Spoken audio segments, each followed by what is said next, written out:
We continue with the Q&A. If you have any questions, feel free to ask them. I'll just go around and give you the microphone.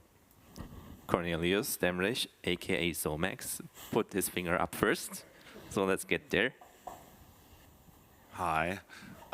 So the question is for Gilles. You mentioned that you never done VFX work before that. How did the pipeline look like? Did you do that in After Effects, or was it your Fusion Studio, or Nuke, or?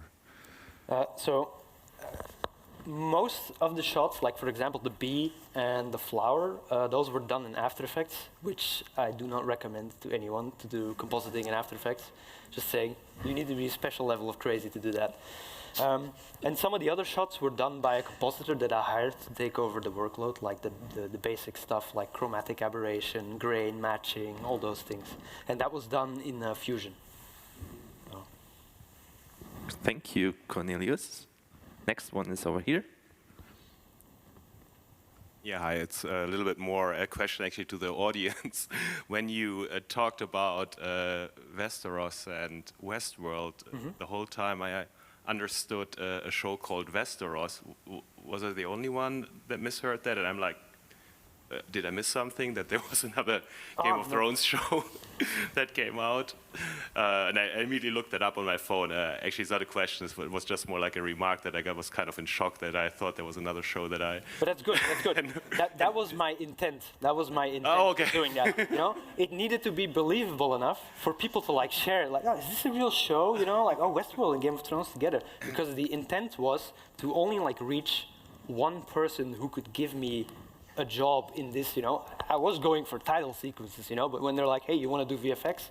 Like, of course, the answer is yes, you know. Of course, I want to work for you guys. It's really cool. So, yeah. So thank you. It's a good remark.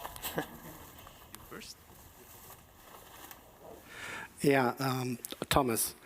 Thanos? Thanos. Yeah, I'm Thomas, sorry. Question to Thanos. You pointed out the characteristics of being unbiased.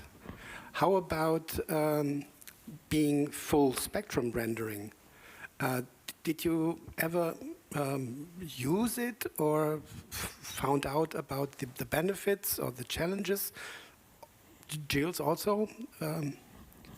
Yeah, good question. I'm not technically equipped to reply to this one. Probably Gilles or some Bepes here from the Auto team.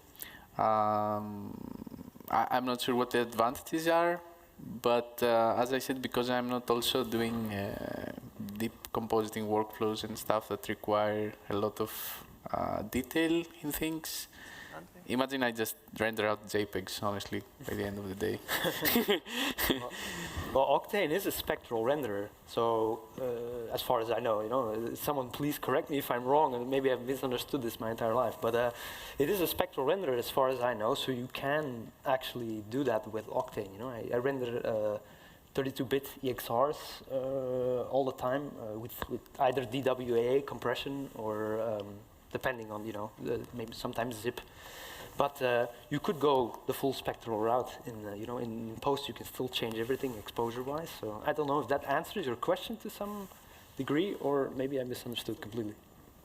You didn't use it to play around with like ultraviolet or infrared? Ah, no. I don't even know how I would do that. That's actually a good question. So maybe I'll try that next time. Thank you. You wanted? Hey, thanks for the talk. Just one question, like hardware-wise, how many GPUs would you have like going to like Well, do this as a well, one-man show? So now or before? Like for the big VFX.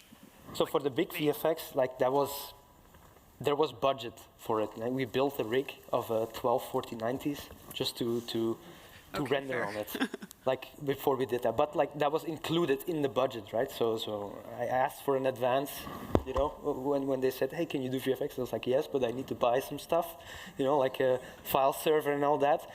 So yeah, then I did. But before that, I had two 1080 Ti's and at the very beginning, one 980 Ti.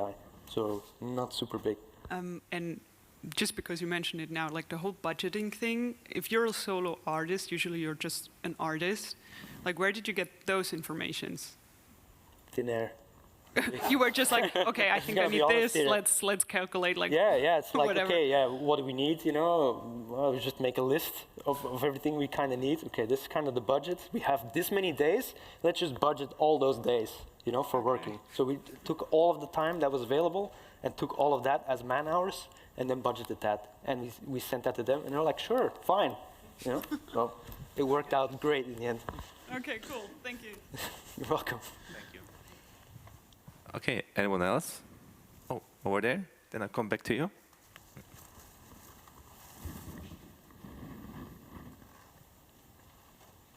Hi, thank you for the great talk. And my question is for both of you.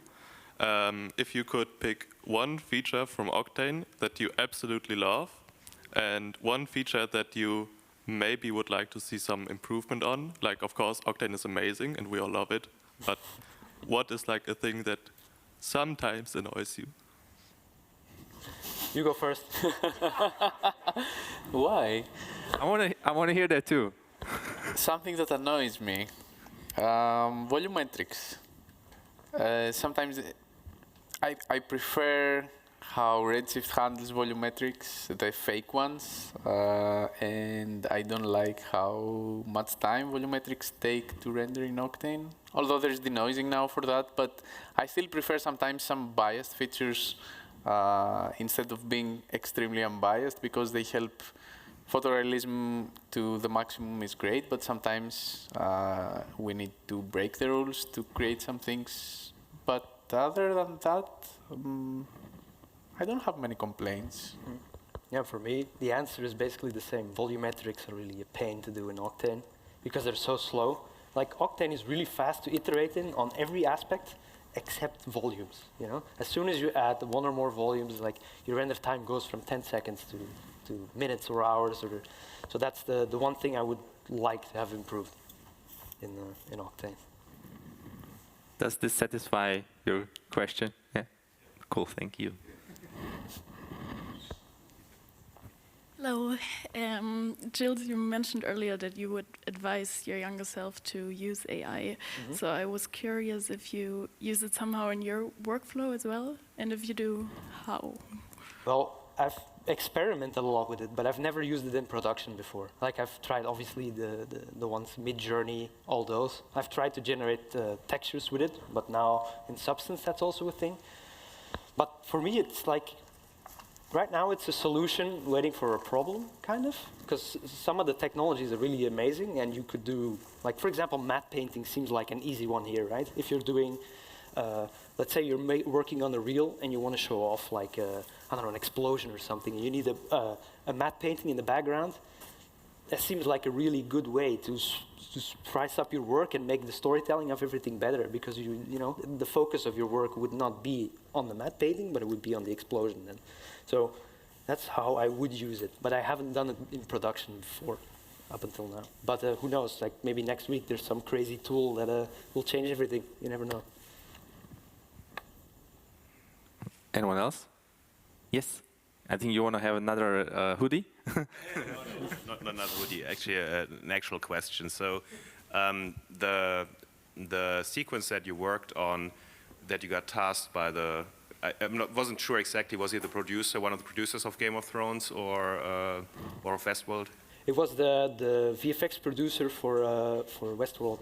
Okay, and VFX. He was also the producer on Fallout, and then the Peripheral, the series I worked on. Right, and that show I actually don't haven't seen that before. Is that a show that was actually then greenlit and? Yeah. It came out on Amazon, but the second season got cancelled though. Oh, so I swear it wasn't me. Okay.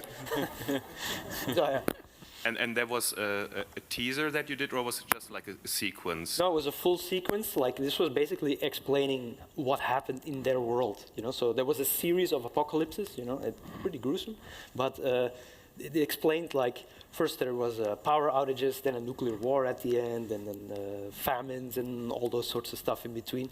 And they wanted to show it through like a sort of an art installation of like street artists, but everyone has a VR chip in their head there, so it's all like these floating sculptures in the future, supposedly.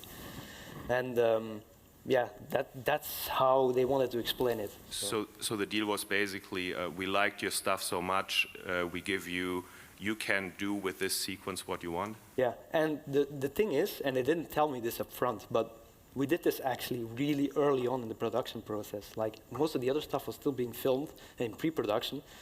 Well, I was already doing like post-production on the scene in case I fucked up, basically. So they had a backup plan.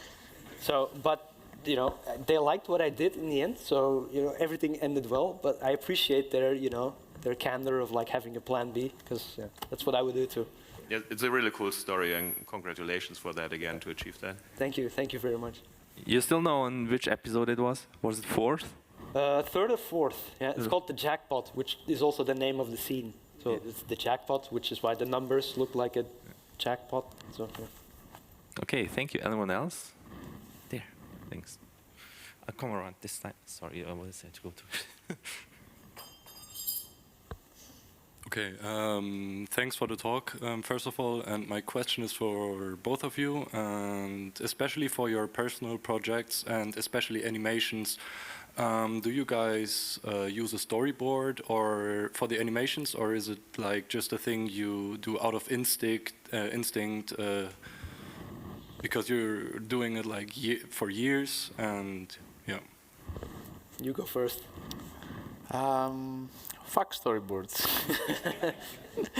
I literally say that too many times. I think if you don't have to do film, I mean live shooting, and if you're doing experimental motion design, and you don't have character animation involved to get the timing right and everything, I think they limit me extremely in what I want to do, because many times I don't know what I want to do. I have the sense of it, but I need to play with the tools in order to do it. And for me, specifically with my own style of simulations and stuff, I think storyboards make zero sense. And also, for instance, when I work at ManVsMachine, where everything is very experimental, there is never a storyboard or anything. We just play around for months or whatever the deadline is.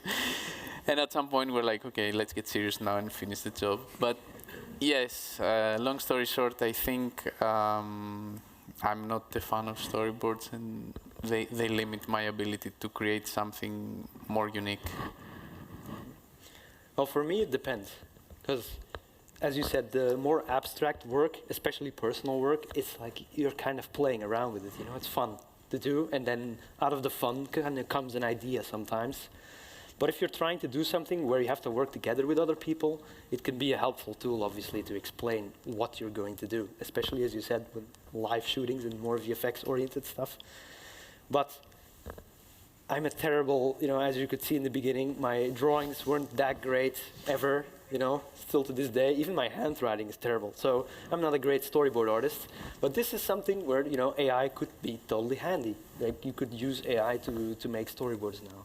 But I also think it's not necessary most of the time. It really depends on what you want to achieve. So, sorry for the very ambiguous answer, but that's really how it is. Like, it's a personal sometimes, preference, right? Not. Yeah, exactly. Yeah. Thank you. Anyone else? Yes. Question goes to both of you. Did you ever have times where you had not the discipline or motivation to take on your work, and if yes, how did you pull through? Yes, definitely. Burnout is a real thing, especially when you're working You get up at 4 in the morning and you go to bed at 8 in the evening for weeks on end, and all you do is work, even on weekends. Yeah, you obviously get burnout. How do you get over it? Don't burn out. Just don't like stop working and do something else for a while. That's actually something I'm struggling with right now. So after doing like a lot of work in a very short amount of time, it weighs on you, and you have to distance yourself from it. Go outside, as Patrick would say. So yeah, there's not really. Just try and temper yourself, especially with enthusiasm. You might have fun working, but even really late days and really late hours might not be worth it because you'll burn out. But again, there's no recipe for it. You need to listen to your own body and listen to yourself, even though it's maybe not fun to do that. Yeah. Since you worked with an American production company on the peripheral, did you change your sleeping schedule? I don't have a sleeping schedule. Like, I really don't. Like, that's also something Patrick says a lot to me. He says, what time is it? And then he means, is it morning, midday, or evening for me? Because sometimes at 6 a.m. in the morning, it's evening, and the next day, it's morning. So it changes. So, yeah. Anyone else? Okay, I have a question for Gilles. Just recap the timeline here. So the 3D trailer you did for the music festival, you did it around 2018, right? It came out 2019. I saw on YouTube the Westeros World one was 2019. Yeah. And peripheral was when? That was 1.5 to 2 years later, roundabout. I think 2022, and then 2023 was then the stuff for Zack Snyder, Russo Brothers. So it all happened in a span of 4 years. Something, along those lines. It's like you work up with the. I started out doing Photoshop really early on, and a lot of those skills like translate through to texturing and all that stuff.